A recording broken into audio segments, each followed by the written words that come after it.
Hello there, Seraphim17 once again.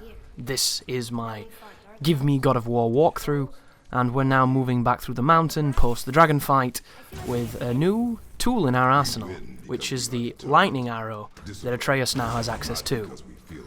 The lightning arrow is arguably the strongest arrow in the game. It enables you to do all kinds of fun stun lock potential, and we just picked up my favourite runic attack, which is Tyr's Revenge. So you're going to be seeing, hopefully, some action from that particular ability. And now is the perfect opportunity for me to speak about why I like it so much. But watch out for this particular guy right here. This guy has been possessed by the Nightmare, and I get the feeling that this is the first time in the game, in the story progression, where this happens, because it seems to be a very condensed experience, right? But we've seen this before, so we already understand how to fight it, and we already understand how dangerous it is. But I end up taking a hit because the Nightmare recovers incredibly quickly when it comes out of people, and then immediately does that boost attack, which, once again, in the eye for balance, I think it shouldn't be able to do that just that as swiftly as it did. I don't think as an enemy comes out of another enemy that you've had to work hard to stun, it should immediately be able to go into an attack. I think it should at least be floating around for 1 or 2 extra seconds before it can recover and do what it wants. But that's what you're facing, so always be ready to block or you're going to take cheap damage like I just did. But Tyr's Revenge is really strong. Really, really, really strong. It's such a unique ability because it works in a way that I never expected it to work. So the idea is quite simple. If you ever played Devil May Cry, the remake, the one that nobody likes, there is I think it's called something like the Aquila or the Aquila or something like that. It's a heavenly weapon in that game where one of the moves, when you charge it, you throw it as a boomerang and it spins and it cuts and it perpetually damages an enemy while it's active. And it can keep hitting them and building style and stun and all that good stuff. And you can go in there and start beating it up as well. Well, Tyr's Revenge works on the same principle, on that exact same mechanic. You throw your axe as a spinning boomerang of sorts. It hits, and depending on how you level it up, it does a final hit that detonates into an ice explosion, and then you call the axe back. You might say that sounds like a lot of the other, runic attacks. It doesn't sound too interesting at all. It's just something that goes out there, does some damage, and comes back. And a lot of them do things like this. But the area in which I feel that this is really, really strong is it stuns. It keeps enemies in flinch animations, and enemies that you wouldn't think it would do it to. Like normal Draugrs, normal Revenants, things like that, Remnants and everything.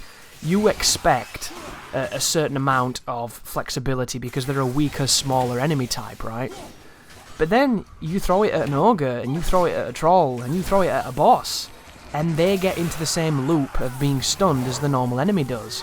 And that's when you really see the utility of it as a maneuver. Look at this, by the way. Trying to charge the Executioner Cleave on the icy guys, and they're completely immune to it, which is quite funny.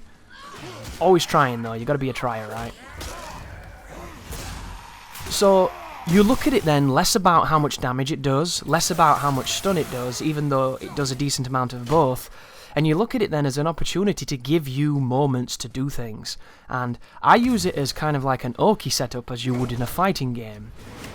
And for the people who aren't familiar with the term Oki or Okizeme, or however you want to pronounce it, it's the idea of wake up in fighting games being a gamble. When you're waking up off the ground, you're vulnerable, and your opponent can essentially do whatever they want with the screen and whatever they want with you. And there are a lot of mind games that reside in that particular moment, so much so that it's its entire own section in fighting games to learn, to understand, and gradually master, right? So I use it for those purposes so that I can put an enemy in a bad situation, and then they are stuck in that situation, and they have to eat whatever comes next. So then you can go in there and start doing normal attacks, start calling Atreus, start changing weapons and shifting between your moves, start trying to position them into the walls or position them towards a void, or even go in there and attack other enemies while they're flinching and stunned from the Tyr's Revenge. Because the utility of it doesn't just stop at its ability to incapacitate an enemy, it can stop another enemy while you focus on something else. And the utility of this is just so important in a game like this, as the game informs me that apparently there is a new patch to install when I was playing, patch 1.15, I think they're on like 1.19 now, just to give you an example of how much Santa Monica are tweaking the video game, which is crazy. It's amazing to see that support, but I'm not even noticing what they're changing, and the patch notes are too vague, which really bugs me. But Tears Revenge is great for things like that. I've experimented it in a whole bunch of different ways, and it's one of those things that I love to go back to, because it opens up combo potential and lockdown potential, and those are the things that lead to the big high damage. And once you get the right abilities with Atreus, where you hold his arrow button and you summon the crows, or you summon the rams, or the boars, or whatever they're called, with the combination of Tears Revenge and that particular move, you can keep enemies in a flinching, vulnerable state for like upwards to about 15 to 20 seconds of just wailing on them. And while this is happening, you can be doing Executioner's Cleave, you can be doing all kinds of things, and the game does have some kind of safety reaction to being put in these really bad spots, and you can see the enemies trying to recover and trying to do something, and then they flinch again. And then there are enemies who do not flinch again, and they're a problem. So the downside of using Tears Revenge, using Atreus' lockdown techniques, is that the Travellers are completely immune to it. They take damage, they take hits, but you can't keep them in permanent stuns like you can the other things. And it really goes to show just how divergent the Travellers' design is from the rest of the game. And at this moment in time, I don't think we've seen any. We might have seen one or two, but we haven't really seen that many of them, and they are quite a rare enemy, and they're an enemy that screams of a different video game.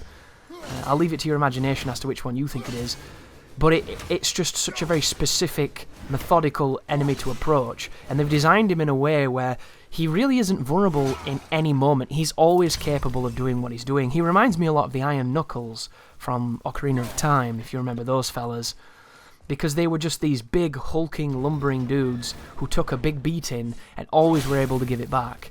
So it definitely reminds me of that. And this game does in a lot of ways remind me of Ocarina of Time in the way that it's constructed, because it's not open world, but it's big and it's got choices and it's got areas to go. The only way that I think it would be even more reminiscent of Ocarina of Time was as if there was towns, conventional towns, rather than just interacting with blacksmiths.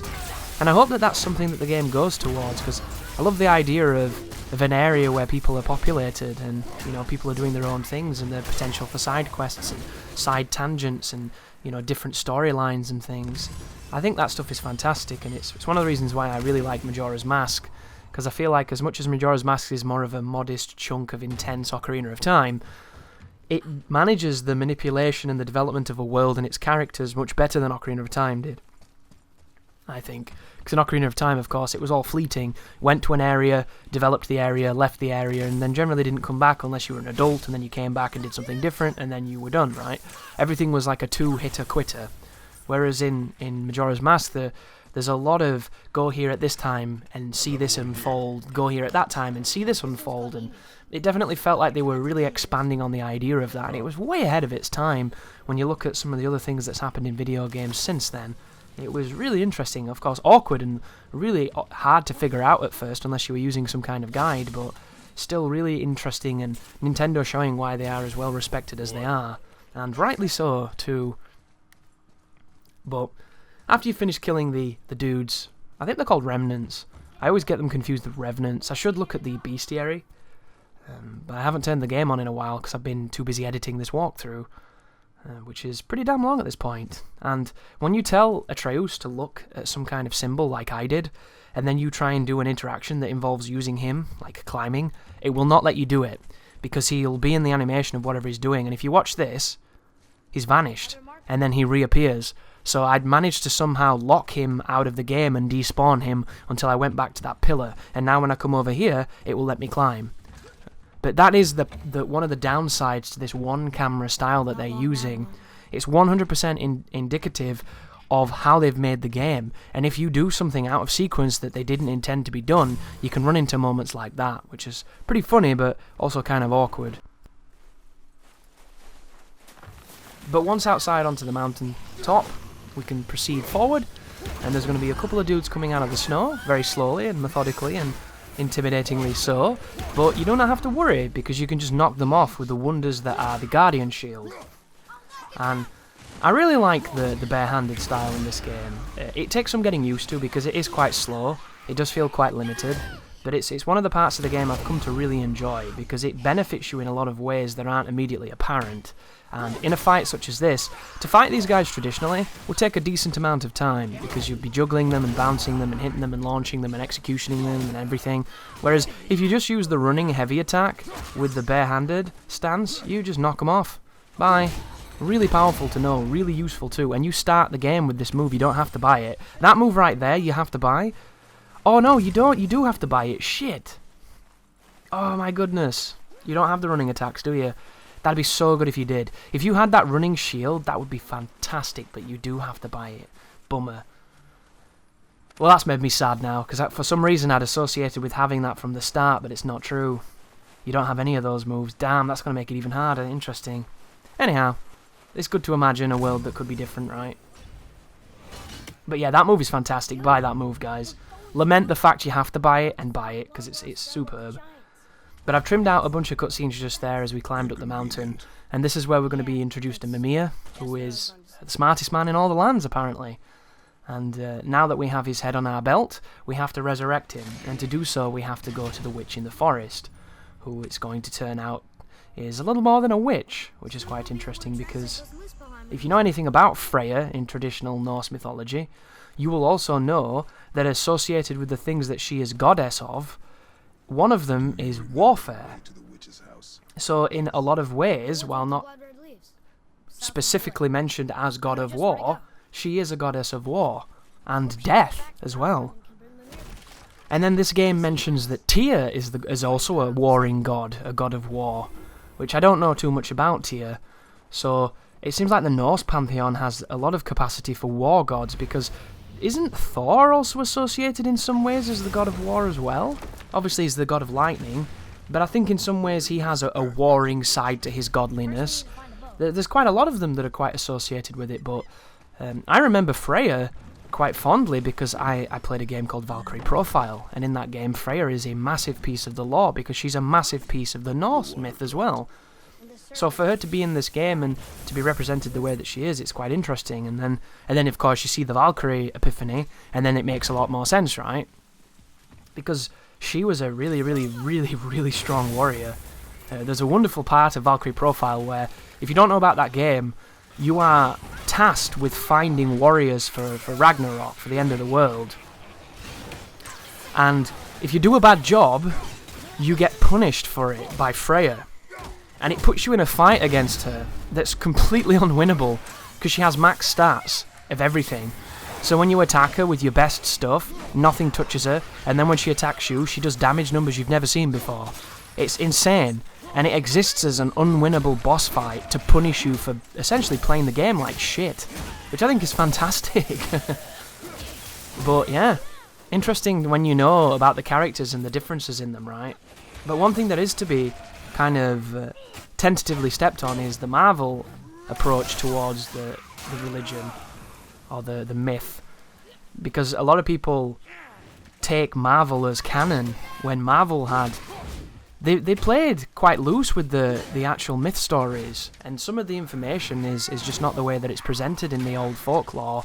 So be careful if you're citing the Marvel Thor movies or the Marvel Thor comics for your information about the gods and things, because a lot of it is wrong.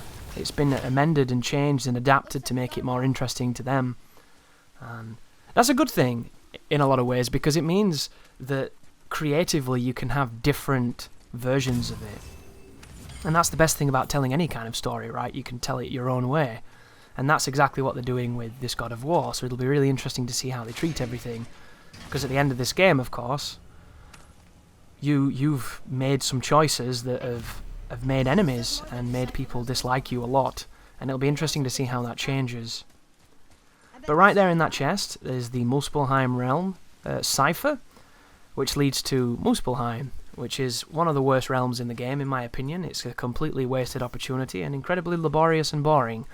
If you don't know what it is essentially a sequence of trials that you do in a volcanic realm, where you have to fight certain amounts of enemies without taking damage, knock certain amount of enemies off the edges, and things of that nature. And it's essentially the trials that you would get in the old God of Wars, but put into the game and gating really good upgrades. So if you're interested in getting stronger and getting the more powerful gear, you have to do those really frustrating and annoying set pieces. And I wouldn't mind if they were all creative, but they're not. They're just combat challenges, and I've got a rich history with disliking combat challenges in most video games because I feel like they're just designed to be a pain in the dick. Like, they're never enjoyable to me. You know, here's a setup of enemies that would never be together because it's understood that they just don't work. You know, boom, have a go. See how well you fare. Is it difficult at times? Definitely. Really, really hard stuff. Is it fun? No. And that's always the thing I come back to with that type of element of video games. I don't see the point in putting something in there just to put it in there, or to put it in there to spite and annoy. Something that just doesn't complement the game very well. There was a fight in the Aztez game that came out, an indie game called Aztez, about the Aztecs, which is a violent, side-scrolling strategic game with really, really good action elements. And the combat in that game is really, really nice. The enemies are not as great as the combat, I don't think. They're not bad by any standards, but I feel like the enemies let that game down. There is a particular challenge at the end of all the challenges where you fight every boss character at the same time, and it's 100% designed to be like a Ninja Gaiden 2 trial, where you take on fucking, you know, Genshin and Elizabeth at the same time because there's no god and everyone hates you.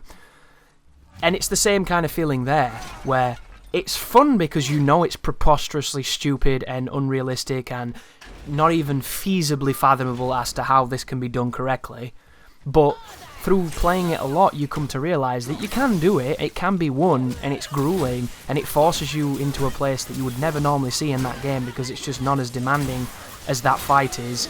But also you just kind of see why this is reserved to a kind of novelty area rather than in the main heartbeat of the game. Because it just doesn't work. It's messy and stupid and hilarious and broken and wonky and unfair and all this other stuff, but doable. And you'll get really, really good if you can beat it, because then when you go back to normal fights, they don't feel like anything at all. But there's a reason why they don't put that type of stuff in the main body of the game, right? And that's what's disappointing about Muspelheim. Muspelheim is in the game, it is the main body of the game, because not only do they lock a Valkyrie behind it, but it also gives you really cool stuff you want to see. And it's a different realm to go to, so you want to investigate because you love the world and you like playing this game. But then when you get there, it's just a bunch of really contrived challenges that never really feel fun to me. And I know wholeheartedly that there are people out there that love that kind of stuff. They won't even play the main game, but they'll hammer those challenges a ton. And I did it myself in Smash Bros. Melee. I think it was something like Challenge 38, where you played, you could pick a character and you were getting attacked by those wireframe men, and there was Pokeballs everywhere, and all you did was run around throwing Pokeballs. And I used to love that mission because I used to see how many Pokemon I could get out at the same time and see what combinations you could get. And it was just a really funny, irreverent thing that I did all the time, and I was obsessed with it. I loved it.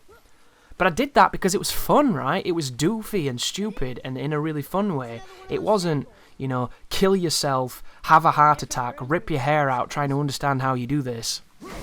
And that's what some challenges can be. Muspelheim isn't that. It's just awkward. And when you're doing it on this difficulty, it's even more so awkward. And the reason why it's awkward is the RPG scaling. If the RPG scaling wasn't there, it'd be fine. It'd be absolutely fine. If this game dynamically scaled enemies to your level, to make it always a challenge but never arduous and ridiculous, the game would be objectively better in my opinion. I think it would just flow better. I think it'd be more balanced, more easy to understand, and more fun. But that's because that's what I like in difficulty. And that is subjective as much as I would call it objectively better. Oh, by the way, guys, that just then is really important. It is the Crow's ability for Atreus.